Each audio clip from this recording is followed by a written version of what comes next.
One evening in a Viking village, the alarm suddenly blared. Young Hiccup had just opened his door when a blast of fire shot towards him, nearly turning him into roasted dog. It was dragons attacking the village. However, no one panicked. Everyone was used to this. Dragons attacking and snatching livestock for food was as common as a daily meal. The Vikings didn't flee, they chose to fight these monsters. While his peers were busy contributing to the battle, young Hiccup was relegated to logistics at home because everyone thought he was too weak to fight. Unwilling to be looked down upon, he wanted to shine like a star. Theoretically, Hiccup knew every detail about different dragon types. Some fat like pigs, some two-headed, some built for speed, and some dragons that only the mightiest warriors dared to confront. But there was one legendary dragon, only mentioned in myths, that no one had ever seen with their own eyes, the Night Fury. A dragon possessing top-tier speed, strength, and intelligence in this world. And of course, if Hiccup could take it down, he would become a warrior recognized by the entire village. No sooner said than done. Taking advantage of everyone being busy fighting, he pushed his self-made net launcher up a high hill. After a long ambush, he finally spotted it. Though he couldn't see clearly, Hiccup pulled the trigger on reflex. Before he could even celebrate, a fire dragon appeared and chased him until his pants nearly fell off. In a critical moment, the village chief, who was also Hiccup's father, appeared. A true Viking warrior, he punched the fire dragon like a punching bag, scaring it into retreating. Finally, the battle ended, temporarily pushing back the dragons. Hiccup was then scolded by his father for not staying put inside. He tried to tell his father he had shot down a Night Fury, but of course, no one believed him. On the way home, the village blacksmith, also Hiccup's mentor, told him to just be himself, not to try to become something he wasn't. Hiccup replied, "I just want to be a normal Viking warrior." The next morning, the chief held a meeting, announcing, "We are the best dragon hunters, gathered here because we know this place is close to the dragon's nest. Before they become unstoppable, we must attack and destroy the dragon's lair once and for all." However, most others objected. They didn't even know where the nest was, let alone attack it. Not to mention, generations of forefathers had sailed out in search, only to never return. Then the chief asked the village elder to divine their fortunes, to see if this trip could find the dragon's lair before winter arrived. The elder split a betel nut, poured out a handful of bones, performed some magic, and then nodded. This boosted the other warriors' confidence. They decided to prepare ships to set sail. The blacksmith told the chief that this journey would undoubtedly be very dangerous, and that he should reconsider and plan carefully. But he waved it off, saying that wasn't his main concern. The issue weighing heavily on his mind was his son. Although Hiccup was intelligent, he was too weak to be a warrior, and for Vikings, strength was the most important thing. Meanwhile, Hiccup was wandering in the forest, searching for traces of the dragon he shot yesterday. Just as he was feeling dejected from finding nothing, he suddenly saw a broken tree. Awesome. Following the trail, he finally found his target, a jet-black dragon lying motionless on the ground. Hiccup looked at it with immense joy. Now all he needed to do is bring its head back and no one would look down on him. That was the thought, but when he looked into the poor creature's eyes, he couldn't bring himself to do it. As soon as it was cut free, the dragon lunged at Hiccup angrily, scaring him stiff. Luckily, it didn't do anything else and turned to leave. Hiccup observed that this dragon couldn't seem to fly normally. That evening, the chief was sitting when he saw his son sneaking back home and called him over. He said, "You've always wanted to hunt dragons, so now's the time. You will join the training to participate in the dragon hunting challenge." But Hiccup now didn't want to anymore. He enthusiastically refused. The chief didn't bother listening, simply ordering his son to train hard to become a true warrior. He then said goodbye to set sail in search of the dragon's nest. The next day, the first training session began. This pretty girl is Astrid, the most promising young female warrior in the village, and also Hiccup's secret crush. The others included a chubby, cowardly friend, a pair of slightly goofy twins, and a guy with a delusions of grandeur. These were Hiccup's friends in this training cohort. The blacksmith was in charge, announcing that whoever excelled in the test would have the honor of achieving the noble title of Dragon Hunter. Without much instruction, he said that true warriors learn from experience on the battlefield, and then he just released the first dragon. It was a dragon that ate rocks and then spewed lava. The young warriors, completely inexperienced in real combat, were quickly eliminated. Hiccup was chased by it, with no escape. At the critical moment, the blacksmith had to step in to stop the test and cage the dragon. The only one left and the winner of this challenge was Astrid. The lesson of the day was clear. All dragons, without exception, will kill humans if given the chance. After training, Hiccup went back into the forest to find the Night Fury. He found it trapped in a valley, trying to fly out but failing. Hiccup observed from afar and sketched this special dragon. Suddenly, he realized that half of its tail was missing. Perhaps this was why it couldn't fly. The Night Fury, as if sensing a stranger's presence, immediately growled warily. That night, the blacksmith gathered the young warriors to point out what they needed to learn from the morning's training. He then gave them a book recording all information about the discovered dragon species, but no one wanted to read it. When the others left, Hiccup found an excuse to talk to Astrid. He said, "Maybe dragons aren't so bad. We're the ones invading their territory, eating their food." But Astrid thought he was crazy. She thought that because Hiccup was the chief's son and had lived a privileged life, he had such thoughts. Meanwhile, the expedition searching for the dragon's nest was still adrift at sea. After entering a thick fog, the atmosphere became more tense. Suddenly, they were attacked by a swarm of dragons, and many fell. The next day, the second training session began. Today's opponent was a speed-oriented dragon. It chased the whole group until they were running for their lives. While no one knew how to deal with it, Astrid was still excellent, calmly fighting like a true warrior. She successfully caged the dragon. Then she yelled at the rest of the group, warning them that sooner or later, the war their parents were fighting would be theirs, so they should try to train seriously.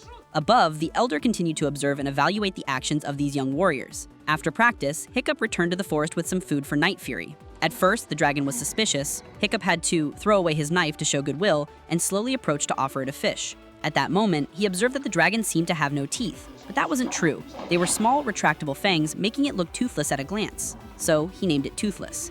The little dragon finished the fish and tossed a piece back to Hiccup as if wanting to share. Although it looked a bit gross, Hiccup still had to try to eat it to please it. Hiccup wanted to touch Toothless, but failed. With too much time on his hands, he sat and doodled in the sand. Unexpectedly, this made Toothless curious. It grabbed a branch and then imitated him. When Hiccup accidentally stepped on his drawing, the little dragon immediately looked displeased. So cute. When he felt they had become closer, he wanted to try touching Toothless again. When Hiccup turned his face away, it proactively tilted its head towards him, showing that trust had begun to form. That night, while sitting by the fire recounting his dragon hunting trips, the blacksmith said that by attacking their tails and wings, they wouldn't be able to fly and escape. Hiccup heard this and remembered Toothless's tail. So he immediately went to the forge and worked all night to create an artificial tail for his friend. The next morning when it was finished, he arduously carried it to the valley. He also brought a basket of fish for Toothless's breakfast. But as soon as he offered an eel, it immediately showed fear. Perhaps this was a dragon's instinct. While Toothless was eating happily, Hiccup took the opportunity to attach the device he had just made. As soon as he finished adjusting it, Toothless realized and immediately flew up. Although the artificial tail worked, it wasn't perfect yet, so they both crashed into the water. The next day, another training. This time, the enemy was a two-headed dragon. One head sprayed gas, and the other ignited it to create a big explosion. But as it was about to attack Hiccup, something made it retreat in fear. It turned out he had hidden an eel in his shirt, which is how he managed to scare and cage the dragon. Witnessing this amazed the others. They couldn't believe their eyes. In the following days, Hiccup spent most of his time perfecting Toothless's artificial tail and practicing to help it fly normally. Not only that, he also learned about dragon behaviors and applied them. For example, dragons are allergic to dandelions. Hiccup used this in training, successfully taking down the lava-spewing dragon. Another time, he learned that dragons fall asleep if scratched under the chin, and thanks to that, he easily passed another training session. Needless to say, everyone was astonished. Hiccup was now famous throughout the village. Everyone knew the chief's son could subdue any dragon he faced. The knowledge Hiccup gathered while playing with Toothless helped him greatly in training. The elder continued to observe and evaluate, appearing very pleased. Around the same time, Hiccup had completely tamed and mastered controlling Toothless. Finally, the expedition returned, but they hadn't found any clues. However, the blacksmith told the chief about how Hiccup had matured and passed his training. This made the chief truly happy. That night, he went to find his son and expressed his satisfaction, saying he could truly become a great warrior, worthy of continuing his legacy. He gifted Hiccup a helmet made from half of his mother's breastplate so he could always carry her image with him. Although Hiccup wanted to tell his father the whole truth, he couldn't bring himself to say it. The next day, Hiccup still easily completed his training without breaking a sweat. This made Astrid very angry.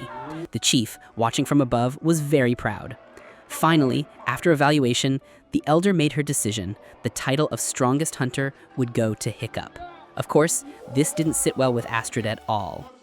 Later, when Hiccup went to see Toothless, he discovered Astrid had followed him. He tried to explain the truth, but she wouldn't listen. Just then, Toothless detected a stranger and lunged to attack. Luckily, Hiccup intervened in time and introduced her as a friend. After calming down, Astrid turned and ran back to the village. But she didn't get far before Hiccup and Toothless flew over and snatched her away. Dropping her on a rock ledge in the middle of the sea, he then said, "Please, just listen to everything, or at least let me prove the truth." With no other choice, Astrid reluctantly agreed and climbed onto Toothless's back. Not having much affection for this new friend, Toothless flew recklessly, weaving and dodging, skimming past cliffs, scaring Astrid half to death. Only when she touched it and apologized did the cunning dragon finally fly properly. It then gave them both a wonderful tour of the sky, a feeling that was unimaginable even in dreams.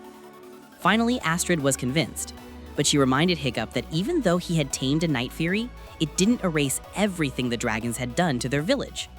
Suddenly, Toothless seemed to realize something and immediately changed direction. At the same time, dozens of other dragons appeared. All of them were heading towards a volcano. Once inside, Hiccup and Astrid realized this was the dragon nest everyone was looking for. They discovered that the dragons brought food here as tribute to another supermassive dragon. If they didn't, they would be eaten. After leaving, they both realized why the dragons often attacked their village. Faced with this truth, Astrid agreed to keep Hiccup's secret. They also had to come up with a plan to deal with this. Before leaving, she gave him a kiss on the cheek to thank him for the amazing trip.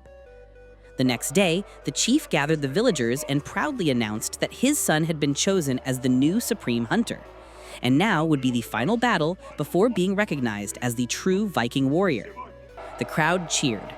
Before entering the arena, Hiccup stood dazed, looking a bit worried about the upcoming fight. The moment arrived. He stepped out to the roar of everyone in the stands. The gate opened, and from within, the village's most powerful creature appeared, a very aggressive fire dragon.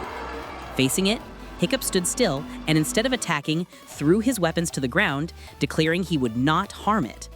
The chief, witnessing this, was furious and ordered the fight to stop. This startled the dragon, and it instinctively turned to attack everyone. From afar, Toothless heard the fire dragon's roar. It knew something bad was happening. Over here, Hiccup was trapped in the arena. Astrid rushed in to help but couldn't do anything. And at the most dangerous moment, Toothless appeared, lunging to attack the fire dragon. Everyone outside seeing a night fury for the first time was utterly astonished. Very quickly, Toothless gained the upper hand and caged the fire dragon. But instead of being hailed, it was surrounded by Vikings. Their warrior instinct was to fight. The chief also charged in, but just as he was about to be hit by Toothless's blast, Hiccup fortunately intervened. After escaping, he ordered Toothless to be captured and locked up with the others. Hiccup begged his father to release his friend, but the chief angrily reminded him that dragons had taken his wife, and if she could see him helping one of them, she would be incredibly disappointed. Hiccup insisted that the dragons didn't attack the village without reason, but were forced to serve an even more terrifying creature living in their nest. But the chief wouldn't listen.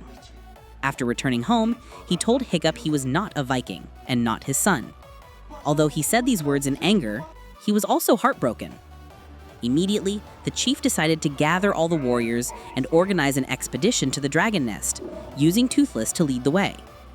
When everyone had set sail, Hiccup sat alone and sad on a mountain. Astrid approached to comfort him, saying, "Remember what your original goal was. Even though you're not a mighty warrior, you were the first to ride a dragon. Are you just going to stand by and watch your friend Toothless go into such danger?" After thinking for a moment, Hiccup understood. He decided he had to do something.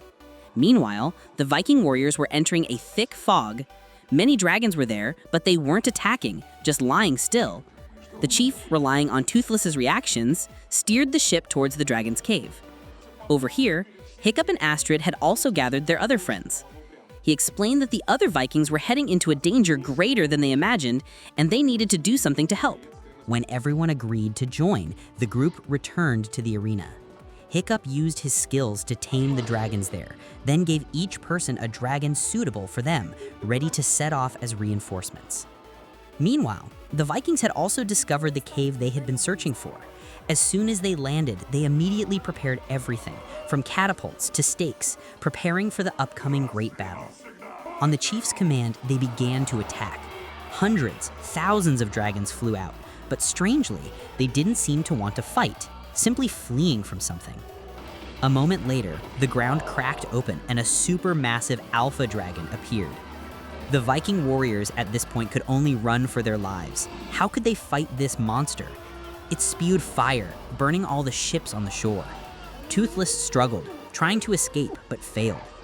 In this desperate situation, the chief and his close friend, the blacksmith, decided to stay behind to buy time for the others to escape. Just as the giant monster was about to finish them, the dragon-riding squadron led by Hiccup arrived just in time to rescue them. The chief was amazed to see his son leading on Dragonback with a demeanor more like a warrior than anyone else. The group decided to split up to distract the giant dragon, looking for an opportunity to attack. Astrid took Hiccup down to the ship to rescue Toothless, but with his strength, dealing with those shackles was not easy. The battle was intense. The giant dragon attacked again, causing Toothless and Hiccup to fall into the water, but he still didn't give up, determined to dive down and rescue his friend. At that moment, a hand appeared and pulled Hiccup up. It was his father. Surprisingly, he then dived down again to rescue Toothless. As soon as it was freed, it carried the chief straight to shore. Hiccup immediately climbed onto Toothless's back, ready to join the fight. Before leaving, the chief confessed that everything he did was just to protect him. "No matter what happens, I will always be proud of you." Receiving his father's recognition was more than enough. Hiccup and his companion soared into the sky. Meanwhile, Astrid's dragon was caught in the giant dragon's mouth. She didn't hesitate, diving down to slash its teeth. But now, she herself was trapped.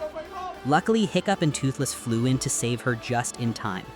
After dropping Astrid off, Hiccup returned alone to distract the enemy. The other Vikings below watched in amazement at the epic battle unfolding in the sky. Hiccup and Toothless lured the enemy up into the clouds. Then, they aimed for the monster's wings and attacked. The massive dragon roared in pain, then frantically spewed fire. Unfortunately, because of this, Toothless's artificial tail also began to burn. The two plummeted from high above like an arrow, luring the enemy to follow. Then, at the crucial moment, Toothless turned and fired a plasma blast straight into the massive dragon's mouth, causing it to choke and crash into the volcano, exploding. But at the last moment, Hiccup fell off of Toothless's back, straight into the explosion. Toothless didn't hesitate to dive after him, wanting to save his friend. When the smoke and dust cleared, the chief rushed to find his son, but he only saw a tattered Toothless lying motionless on the ground. He knelt, apologizing. The others gradually approached, and witnessing this heartbreaking scene, no one could hold back their emotions. Just then, Toothless opened its eyes, slyly looking at everyone. It raised its wing. Hiccup lay safely inside, unconscious but unharmed. Everyone around them burst into tears of joy. The chief touched Toothless, thanking it for saving his son's life. When Hiccup woke up, he saw his friend by his side. However, one of his legs had been severely injured in the battle and had to be replaced with a prosthetic. He quickly accepted the truth, leaning on Toothless to go outside. What surprised him was that the village was now completely different. All the villagers were happily living alongside the dragons. This is the live-action How to Train Your Dragon movie, adapted from the animated film of the same name, which just hit theaters today.